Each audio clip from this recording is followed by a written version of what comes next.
Yeah, we can watch the coffee video now. I uncovered FTX tried to hide billions of dollars in fraud, and now their ex-CEO, Sam Bankman-Fried, is trying to convince everyone it was an accident. He isn't such a bad guy. He just got in over his head. And it doesn't help that a lot of media outlets are trying to corroborate that, like, no, SBF's probably right. It wasn't fraud. In fact, it was other reasons, which is so stupid. So fucking stupid. And already there are financial commentators like Kevin O'Leary willing to vouch for him. I just think he's a very interesting individual. Over time, we'll peel this onion, find out what happened. I don't think that guy has an evil bone in his body. Now, it may not surprise you, so but Kevin sweet. O'Leary is a paid spokesman for FTX. But even unpaid sources have parroted his claims. Take, for instance, the New York Times. They quote SBF saying he was just distracted, and that's why FTX fell apart. Quote, had I been a bit more concentrated, that would have allowed me to catch on to what was going on the risk side. That's right, guys. If he only hadn't played League of Legends, he might have noticed he was stealing customer money. Bronze 3 for life. He has over 1,000 games in Bronze 3. Dude sucks. He's fucking trash. He shouldn't play League. He should quit. Now, of course, the New York Times was roasted for their uncritical take on Sam, as was Kevin O'Leary. Yep. But even respected financial journalists that I personally like Matt Levine of Bloomberg, have recently floated theories around that maybe this is fraud, but maybe not. Quote, I don't want to minimize the likelihood of intentional fraud and theft, but I want to say that the story of FTX also reads like what would happen if you and a few college friends set up a gigantic international financial exchange. Your friends are traders and engineers, not accountants and compliance officers. They're running a huge exchange and are too busy for paperwork. They move fast and break things. Now, stories like that, to me, leave me wondering. What the fuck? Well, was this fraud at all? Or was it just a couple of college grads who didn't know the value of an accountant? Could be either one, right? And I want No, I don't think so. I don't think in any world this is just like a whoopsie-daisy. Nothing nefarious here. We're just so silly. We're young and silly, and my girlfriend likes Harry Potter, but she knows what she's doing, so I've wired $1 billion over there. It was just a silly mistake. Because anyone in the media specifically believes that Sam isn't a fraudster, besides Kevin O'Leary probably. Thanks for some because, of Zimlar course, purple there are in the plenty prime, of Gary. legal reasons not to explicitly call someone a fraud. But I still think it's relevant to address these ideas and narratives either way. Because you can be certain this is going to be SBF's defense. He may have been dumb, he may have been negligent, he may have made some mistakes, but he isn't a criminal. He already came out and said it once. I effed up twice. But instead of mentioning fraud, he says it's because of poor internal labeling that FTX fell apart, which I mislabel things all the time. And in a way, that's a compelling, simple explanation. Don't attribute I to just malice don't think what you so. can attribute to stupidity. Well, that's In this fair. case, That's a fair point, don't attribute actually. to fraud what you can attribute to a polycule of 20-year-olds in the Bahamas getting in over their heads. That is basically what he wants you to believe. And so I'm here to answer that question. Could it possibly be that FTX is just a story of negligence? Well, the short answer is no. And the long answer is hell no. Since FTX unraveled, I've been speaking to Alameda insiders, FTX insiders, even people who called out FTX months ago, like short seller Mark Cohodes. And the one thing I'm positive of after all of it is that Sam is probably the greatest con man of our generation. No shot. The greatest con man of our generation can't even get out of Bronze 3? No. Sam is the luckiest con man of our generation because so many people were blinded by the crypto hype and FOMO and getting into FTX early to try and make as much money as possible off of this whole trend without ever fully understanding it. So they got tons of money quickly. I don't think he had any level of cunning. He was simply lucky. It's just because he was in the crypto space as it exploded and got a very strong position in it, which led to just tons and tons of money snowballing out of control. I think everything about SBF breathes that he's not some con man savant genius. Just a kid who got lucky. Now, if he was Silver 3, even Silver 3, maybe then I'd be a little more inclined to believe that he knows what he's doing and is some evil mastermind. But 1,000 matches in Bronze 3 of League? Nope. You're not convincing me of that. This guy's a fucking idiot that fell into this success. The only real question I have is why did it take us so long to find this out? Now, Thanks, as I Yusuf share the Galactus. evidence that supports this claim, bear in mind, compiling a complete post-mortem on FTX is admittingly difficult. A paper shredder leaves behind better evidence than Sam Bankman fraud. Sorry, I mean freed. Well, not freed for long. He's going to probably be in jail soon. But until That was a sweet day cute arrives, section. just understand that I don't have the full story yet. Nobody does. Even the people who have full access to the back-end evidence are still puzzled. In fact, the main person tasked with handling the FTX bankruptcy process also handled Enron, which is the definition of complicated corporate fraud. So you'd think it'd be no big deal, right? Nope. FTX is worse than Enron. Quote, never in my career have I seen such a complete failure of corporate controls.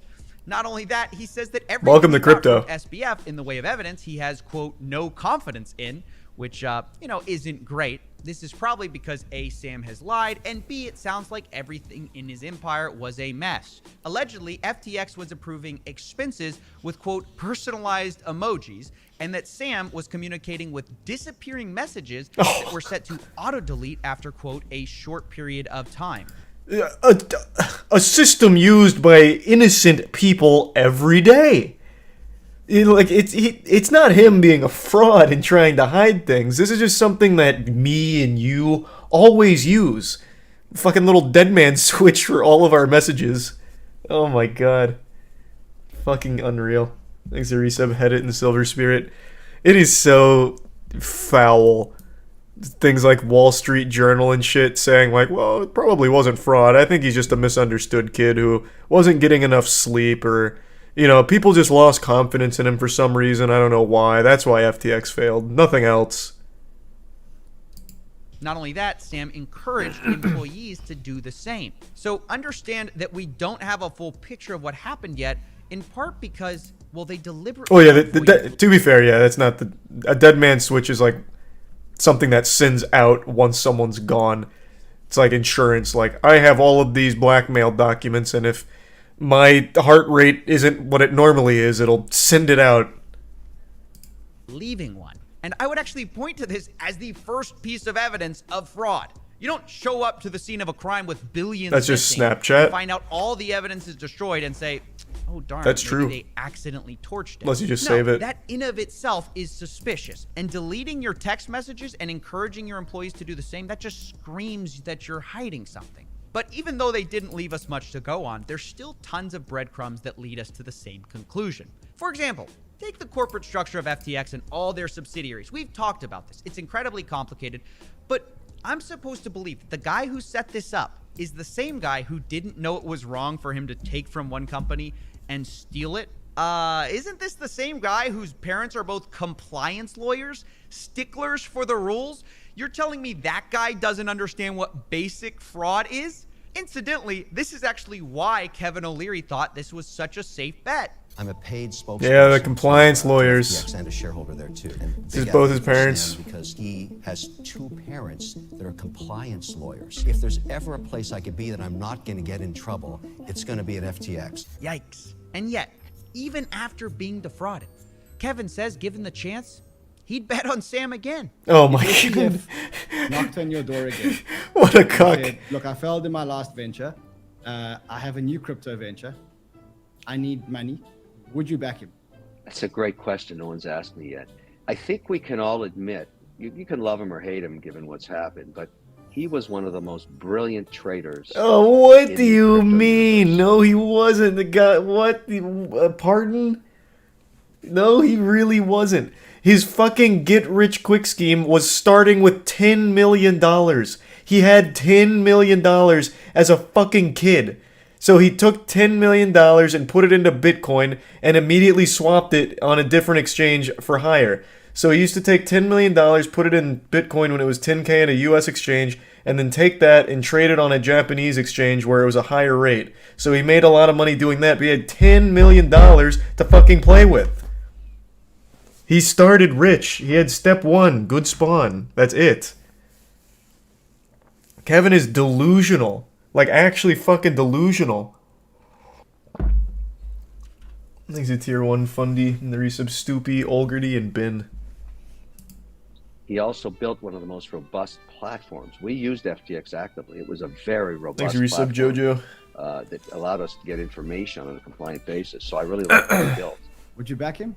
The answer would be yes. Unbelievable. Loser. I don't understand how these Fucking people loser. can't admit they were fooled by SBF and just end up making fools of themselves. Now, there's another part of this story I want to talk about, which was, of course, the revelation that FTX, the exchange, and Alameda Research, the trading firm, were actually sharing customer funds.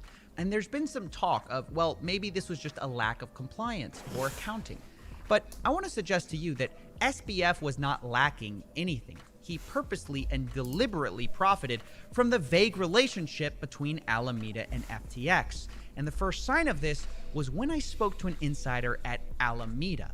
He told me that they would often use insider knowledge of the coins that were going to be listed on FTX, and then they would go buy those coins up, knowing that it would pump in price when it was finally listed. In other words, an easy profit could be made. This, by the way, is similar to what happened on Coinbase, and 3 people were arrested for insider I actually trading remember in that. case. But unlike Coinbase, this wasn't rogue employees. This was Alameda itself doing this. So let me get this straight. If it was criminal when 3 individuals did it, what does it mean when an entire organization does it? Good I even business. asked the Alameda insider if they thought that it was criminal behavior, and they told me, quote, it was probably criminal in hindsight. Yeah, you know about the 2020 of hindsight. Sometimes you realize, wow, that was probably illegal. Now, this insider evidence is actually It's just so validated quirky. by public reports that Yeah, Alameda was the one run by the Harry Potter fan. The one that for some reason keeps getting tossed around as like a misunderstood. She was the 28-year-old Harry Potter fan who clearly had no fucking idea what she was doing at all in that industry. Thanks, Resub Quinn. Alameda Research amassed swaths of tokens ahead of FTX saying it would list them, according to an analysis of public blockchain data. This is from the Wall Street Journal, and it just corroborates this insider testimony. There's insider trading going on at Alameda. So do you think someone, Sam, who is doing criminal activity is going to want a bunch of accountants and Yes. compliance people sniffing around? No, they're going to want criminals hanging around them. So with that said, and completely unrelated, guess who FTX chose as their chief regulatory officer? This guy. Dan! Friedberg. Now, Dan's past... He looks so wholesome, what the fuck? But those are the ones that get you. We just recently lost this co-creator of Sonic, Yuji, for insider trading. They could look as innocent as, you know, Santa Claus here, but behind the scenes, they're insider trading. They're foul. Dan Friedberg.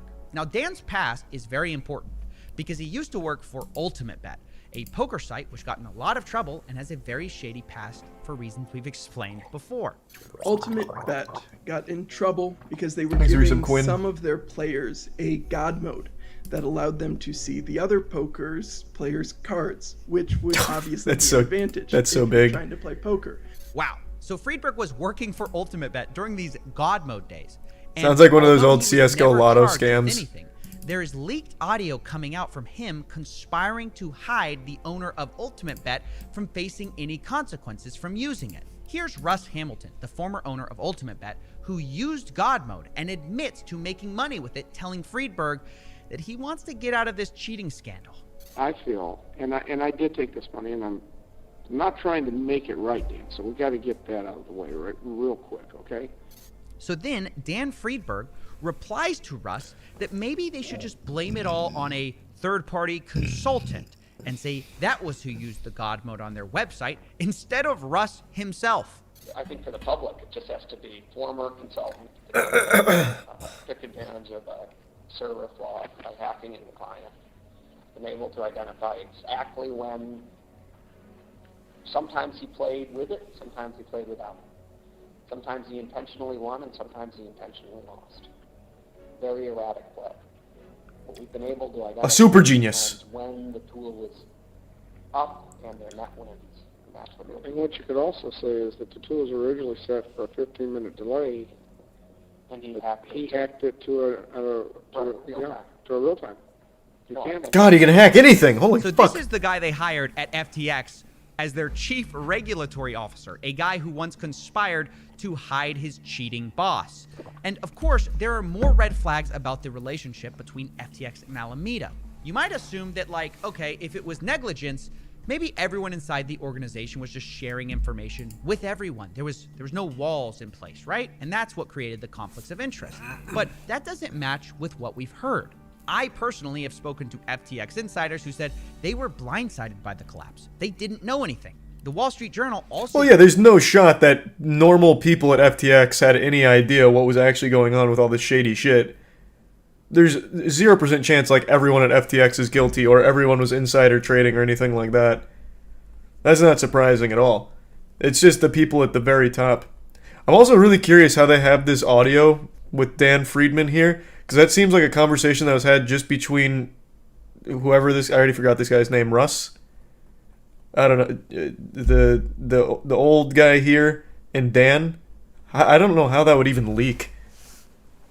That was just like a single phone call between the two of them. I feel like that's like the easiest thing to not release to the public somehow. Dan must have released it himself. There's the Prime Maya Galamidis and the resub Mahali. Room was bugged. I guess that's possible. Yeah, maybe. They were streaming the call. Yeah, they were doing it on Ultimate Bet. The morons did a lot of comms on Discord. You talking about FTX? Because this guy's way too old for Discord. No shot he was on Discord. I think it's a prime cold steel. Reports that FTX employees were completely in the dark, which corroborates that. So FTX employees had no idea what was going on at Alameda. Meanwhile, the Alameda employees, on the other hand, knew exactly what was going on at FTX. They had back-end access. So this relationship wasn't uncontrolled, it was one-sided. Back to the God mode analogy, it was almost as if they specifically set up their crypto exchange to be pilfered by their traders without anyone knowing. Almost like they had a back door. Oh yeah, they did end up building a back door. I forgot. Their CTO built a back door to could have been a hacker. Red flags. See, it's hard to call things like this accidents or negligence. It's literally designed to be hidden. Alameda had a one-way window into FTX to steal whatever they wanted from client funds, and I do mean steal, not misappropriate, not negligently lose, steal. But unbelievably, the way it's quoted in like the New York Times, you'd think this was some kind of loan they took out. It is so cute how they write about it. I've already talked about it like 3 times this stream alone. I love the articles that are being published about SBF and this whole thing. I don't know why it's so delusional, but they are somehow just sucking his whole dick about it. Like, no, it's anything but fraud. Literally anything but fraud. You're just not getting enough sleep. Not enough sleep. But now he's getting enough sleep. If only he paid a little more attention. He was just too young, wasn't paying enough attention. They just died from out and underneath him. People lost confidence. Margin position, it's called.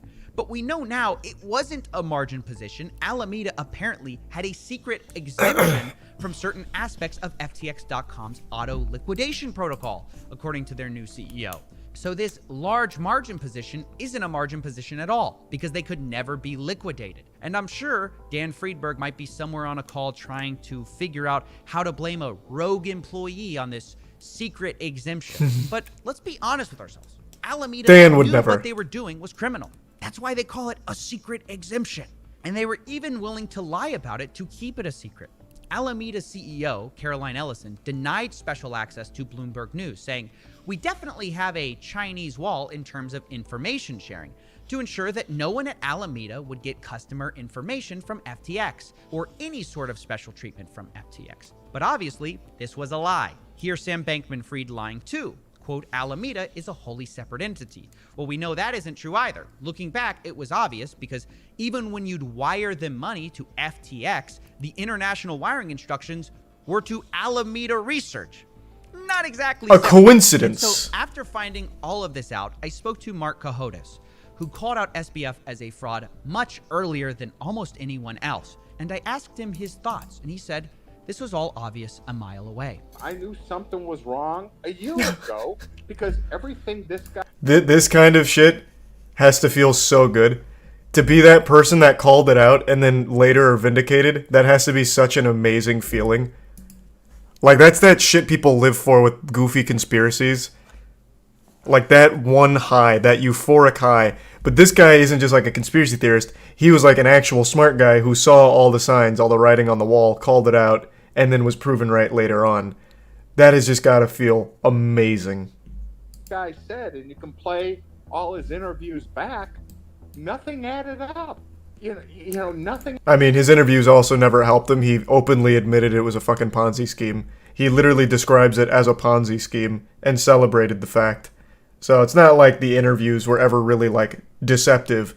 People, for some reason, just wrote it off in order to continue to believe the delusion that they were being sold, this fantasy they were being sold. And Larry David. They didn't want to end up like Larry David, of course, as the FTX commercial made very clear. Added up. If people ask me a question, I will give them an answer or say, I don't know. I won't talk in a figure eight. You know, I won't answer a question with a non-answer again and again and again. Nothing this guy said has ever made a lick of sense. And if he would have come to my office looking for money, I would have told him to hit the bricks because nothing added. I mean, they didn't even figure out that his accountant's address was somewhere in the metaverse. Wait, what? Who the guy's auditor is, and say, who's your auditor? Oh, they're talking about, so the person, or the entity that audited them in order to ensure they were legitimate was a goddamn meta auditor. It was a fucking company founded in the metaverse. The first of its kind. Just another fat L for the metaverse. It's so good. I love that the metaverse gets roped into everything because it's such a shit show. Auditor. So my auditor's name is the Pep Boy, Manny, Mo, and Jack. Okay, what's his address? Chesterville. Somewhere in the metaverse. Is this a joke? No, I'm being serious. Now, I know what you're thinking. Surely that can't be true that the auditor of FTX It is. located It is very true. But checking their official bankruptcy filings, that is the case. And now, because oh fuck, that's not what I meant to click. It's even cuter because the metaverse that they're in is Decentraland, and Decentraland, as you may recall, is that billion-dollar flop. It's the Decentraland, the one that recently came out in the report. They have 38 active players, I think it was. 38 active players in their fucking shithole, and one of them was an entire auditor. So beautiful. Just like an amazing train wreck of everything wrong with like the Web3 space, all wrapped into one explosion of dog shit. their official bankruptcy filings, that is the case. And now, because no one looked into it, FTX owes $3.1 billion to its top 50 creditors alone. And I guess if they have complaints, they can go to the metaverse and ask about it.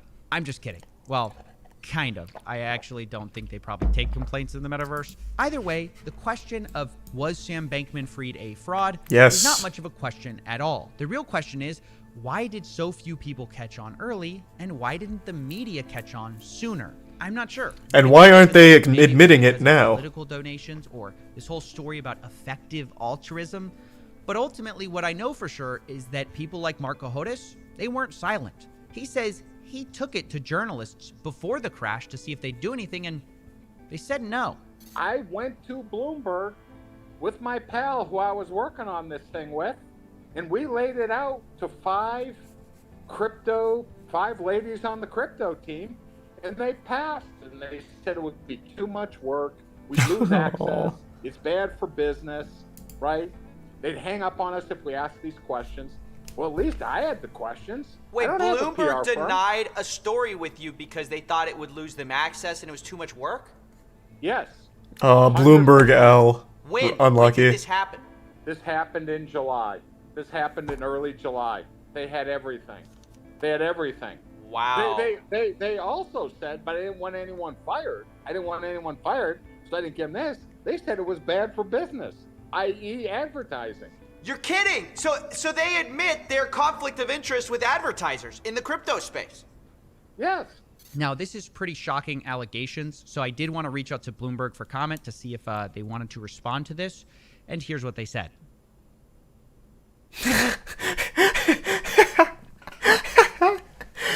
Yeah, it sounds about right. That's a shame. Bloomberg has done some really great work. That is actually kind of surprising. I would have expected that from anything else like Wall Street Journal, Washington Post. Like, I wouldn't have expected that from Bloomberg. I'm pretty surprised about that. Should that claim be proven true, that is actually kind of upsetting. What a shame. But yeah, I don't know why it was ever called into question whether or not this whole SBF FTX thing was the result of fraud. I think that should have been clear to pretty much everyone that's not just reading the Wall Street Journal. A complete, top-to-bottom scammerooski. Bloomberg overall, I think, does more good work than bad work. Bloomberg was recently the publication that broke the story on Helena Taylor's misinformation. The whole Bayonetta 3 situation. Bloomberg's actually broke a lot of pretty important stories. Like, bigger stories. So, hearing that they're pretty corrupt, well, at least their crypto team is corrupt, is a little surprising. Bloomberg helps my stocks. I don't know about their stock advice. Maybe it's good, maybe it's bad. Thanks for some crummy. Is there any crypto that's not a scam? I don't know, man. I feel like it's just a matter of time. Like, every crypto is a scam. Eventually, it's revealed. Like, I don't even think Bitcoin's safe. Soon, yeah. I don't know, man. The crypto space is just nothing but scams these days. It's rough. It's fucking rough. Name a trustworthy crypto. Why are you asking me? Clearly, I don't know. The only ones I would say probably aren't a scam are Bitcoin and Ethereum. Thanks for resub Agonomics. But I feel like it's very possible in 5 years from now that shit gets rugged somehow. Like, there's just no fucking telling. Literally no telling. Doge used to be pretty legit. What the fuck? See, this is that shit I'm talking about. Doge was literally started as a meme. It is a celebrated meme that got big because Elon's such a shit poster. There's nothing legit about Doge. It is very openly a nothing burger that made people money from following Elon's shitpost. It's not like a real thing. Thanks to the resub, Heartless. 99% of people in here don't know what blockchain is. 99% of the crypto space doesn't know what the blockchain is. It's just a buzzword in order to get some quick cash and rug. Thanks to the resub, Pablo and Mayo.